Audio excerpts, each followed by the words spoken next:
Be ready. 5 seconds. Start. Honorable Speaker, I rise today to address a matter that is of critical importance to the future of our government and to the millions of dedicated public servants who ensure its effective functioning, the establishment of the 8th Pay Commission. The public servants of this nation are its unsung heroes, working tirelessly behind the scenes to ensure that the machinery of government runs smoothly. They are the teachers, doctors, police officers, civil servants, and countless other professionals who serve the people of this country selflessly. However, their dedication and hard work must be met with adequate recognition, and the best way to do this is by addressing their compensation and welfare through the formation of the 8th Pay Commission. The last Pay Commission, the 7th Pay Commission, was implemented in 2016 and did bring about some notable improvements. However, as we stand in 2025, it is clear that many of the assumptions that guided the 7th Pay Commission have since changed. The economic landscape has shifted, inflation has increased, and the cost of living has gone up significantly. Urban areas where most government employees are concentrated have seen rent, transport, and food prices soar. In this context, the pay structure in place now no longer meets the requirements of government employees, especially those who are part of the lower and middle levels of the service. As much as we acknowledge the tireless efforts of our public servants, we also recognize that they face financial difficulties that affect their quality of life. A salary that was sufficient a few years ago may no longer be enough to meet the rising demands of daily living. It is important that we take a hard look at these disparities and adjust pay scales and allowances accordingly, ensuring that public servants are adequately compensated for their service. The revision of pay scales in the 8th Pay Commission must take into account the increased cost of living, especially in major cities. We cannot expect our public servants to continue delivering high quality services when they are burdened with financial stress due to rising living costs. A salary hike is not just an act of kindness, it is a necessity to ensure that they can continue to serve with dedication and focus.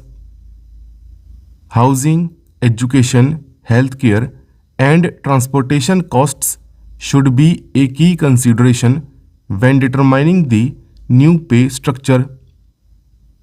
Additionally, the 8th Pay Commission must address the issue of pay disparities across various levels of government employees. Senior officers are often given substantial pay increases, while employees at the lower levels, who form the bulk of the workforce, are left with minimal adjustments. It is essential that we create a more equitable pay structure, one that ensures that employees at every level of service feel valued and receive compensation that reflects their contribution to the nation's progress. We must address the pay gaps that persist between different ranks and ensure that all employees are able to lead lives of dignity and financial security. The focus of the 8th Pay Commission should not just be on salaries but also on the improvement of allowances, benefits and working conditions. The house rent allowance HRA must be revised in line with the current rental trends in major cities. With housing prices increasing, government employees, particularly those in urban areas, are struggling to find affordable housing. A revision in the HRA will provide them with the financial relief they need. Furthermore, the medical benefits extended to government employees must also be re-evaluated. Healthcare costs have risen dramatically, and many government employees are left to bear the financial burden of expensive medical treatment. A robust healthcare scheme that ensures access to quality medical services will go a long way in improving the overall well-being of our employees and their families. Another aspect that needs urgent attention is the pension system. The pensioners who have served the country for decades must be able to live their retirement years with dignity and comfort. We cannot allow the purchasing power of our retirees to be eroded by inflation.